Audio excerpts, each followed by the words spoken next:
Government نے نہ federal level پہ نہ صوبائی لیول پہ کوئی بھی کانکریٹ ایکشن نہیں لیا کبھی بھی. لہٰذا یہ کہنا درست ہوگا کہ سندھ میں انوائرمنٹ اور کلائمیٹ چینج اور ایئر کوالٹی انتہائی لو پرائیورٹی کے ٹاپکس ہیں گورنمنٹ کے لیے. اس سال بھی شہریار رحمان صاحبہ منسٹری آف کلائمیٹ چینج کی طرف سے ایک نیشنل ایئر کوالٹی پلان 2 دن پہلے اس کی تشہیر ہوئی. یعنی کہ اس کے بارے میں آرٹیکل لکھے گئے، اس کے بارے میں بیانات دیے گئے، لیکن وہ پالیسی ابھی تک منظر عام پہ نہیں لائی گئی. اس کا مطلب یہ ہے کہ اس کو بغیر مشاورت کے بنایا گیا ہے، اس کو سیکرٹ رکھا گیا ہے ابھی تک، کیونکہ ابھی شائع بھی نہیں ہوئی ہے، اور اس کے بارے میں آپ کہہ رہے ہیں کہ پرائم منسٹر نے اپروول بھی دے دیا ہے.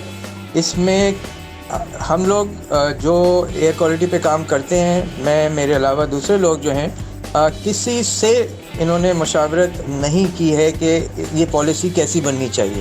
تو ہم سمجھتے ہیں کہ یہ ایک اور فیل پالیسی ہے. اس سال بھی شہریار رحمان صاحبہ منسٹری آف کلائمیٹ چینج کی طرف سے ایک نیشنل ایئر کوالٹی پلان 2 دن پہلے اس کی تشہیر ہوئی. یعنی کہ اس کے بارے میں آرٹیکل لکھے گئے، اس کے بارے میں بیانات دیے گئے، لیکن وہ پالیسی ابھی تک منظر عام پہ نہیں لائی گئی. اس کا مطلب یہ ہے کہ اس کو بغیر مشاورت کے بنایا گیا ہے، اس کو سیکرٹ رکھا گیا ہے ابھی تک، کیونکہ ابھی شائع بھی نہیں ہوئی ہے، اور اس کے بارے میں آپ کہہ رہے ہیں کہ پرائم منسٹر نے اپروول بھی دے دیا ہے. اس میں ہم لوگ جو ایئر کوالٹی پہ کام کرتے ہیں، میرے علاوہ دوسرے لوگ جو ہیں، کسی سے انہوں نے مشاورت نہیں کی ہے کہ یہ پالیسی کیسی بننی چاہیے. تو ہم سمجھتے ہیں کہ یہ ایک اور فیل پالیسی ہے.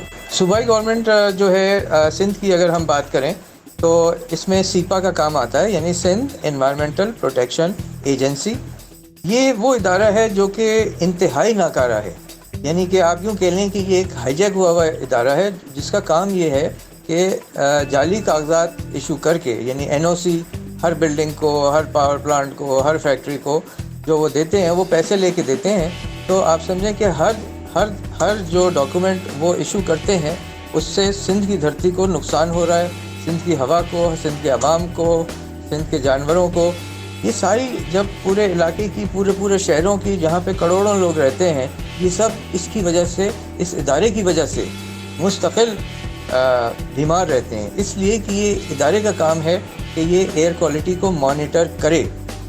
اب آپ کو یقین نہیں آئے گا کہ یہ 2007 یا 2008 میں جاپان، یعنی جائکا، JICA، جائکا نے ان کو بہت ہی ایکسپینسو، مہنگا ایکوپمنٹ چھت پہ لگا کے دیا. اس کے علاوہ 2 موبائل گاڑیاں دیں ایئر کوالٹی کے لیے. وہ انہوں نے چلا کے نہیں رکھی، خراب کر کے رکھی. جب واٹر کمیشن بیٹھا تو اس نے زبردستی اس کو کھلوایا کہ آپ روز اس کی ریڈنگز ویب پہ ڈالیں، انٹرنیٹ پہ ڈالیں. تو چند مہینے تک انہوں نے وہ کیا، لیکن وہ پھر ٹھپ ہو گیا.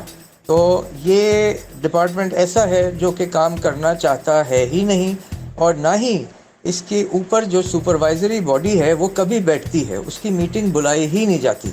نہ ہی اس کے جو رکن ہیں، جس میں کہ سول سوسائٹی کے لوگ بیٹھتے ہیں اور ایکسپرٹس بیٹھتے ہیں، نہ ہی اس گروپ کو، اس کاؤنسل کو جس کا نام ہے سندھ انوائرمنٹل پروٹیکشن کاؤنسل، نہ کبھی اس کی میٹنگ کو بلایا گیا ہے، نہ کسی کا نام اس کی لسٹ میں ڈالا گیا ہے.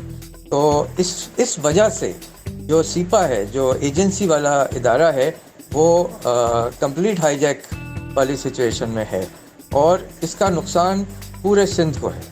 وفاقی لیول پہ تقریباً ہر 2-3 سال پہ ایک نیا پلان، ایک نئی پالیسی بنتی ہے. 2015، 2019، اب 2023. تو یہ پالیسیاں ایسی ہوتی ہیں کہ صرف کاغذ پہ رہ جاتی ہیں، اور صرف یہ باہر کے لوگوں کو دکھانے کے لیے ہوتی ہیں. کراچی میں گاڑیوں کے، موٹر سائیکلوں کے اعداد و شمار جو ہے وہ ٹھیک موجود نہیں ہیں، اور ایکسائز کا جو ڈیٹا ہے وہ بھی ٹھیک نہیں ہے. وہ لوگوں نے بتایا ہے کہ اس کو جو ہے کم رپورٹ کیا گیا ہے، یعنی تعداد اصل میں بہت زیادہ ہے اس سے. تو اس میں موٹر سائیکلوں کی تعداد سب سے زیادہ ہے، پھر گاڑیاں، رکشہ، اسی طرح ٹرک جو ہے پوری کمپنیوں کے اور ٹرانسپورٹ کے ٹرک تو وہ بھی زیادہ تعداد میں ہوتے ہیں. اور جو کراچی پورٹ سے جو چیزیں بذریعے روڈ جاتی ہیں وہ ساری کی ساری ٹرک سے ہی جاتی ہیں, تو وہ ٹرکس بھی کراچی سے گزرتے ہیں. اس کے علاوہ جو ہے اس لیے یہ کہنا مشکل ہے کہ ایگزیکٹ اعداد و شمار کیا ہیں, لیکن یہ ضرور کہا جا سکتا ہے کہ ٹوٹل پیٹرول اور ڈیزل کراچی میں کتنا بکتا ہے. اب وہ جو کیونکہ بکتا ہے اس لیے وہ استعمال بھی ہوتا ہے, جلایا بھی جاتا ہے, تو یہ ایک آپ سمجھیں کہ ریلائبل طریقہ ہے جس سے کہ یہ اندازہ لگایا جاتا ہے کہ گاڑیوں سے گیسز اور کا کتنا اخراج ہو رہا ہے. جب آپ کو یہ پتہ چل جائے کہ کتنا پیٹرول اور ڈیزل بک رہا ہے شہر کے اندر, تو اس کا مطلب یہ ہے کہ اسی حساب سے جو ہے وہ آپ کیلکولیٹ کر سکتے ہیں کہ کتنی آلودگی ہوگی. تو کراچی کی 50 to 60% جو آلودگی ہے وہ صرف پیٹرول اور ڈیزل سے ہے. اس کے علاوہ مختلف انڈسٹریز ہیں جو کہ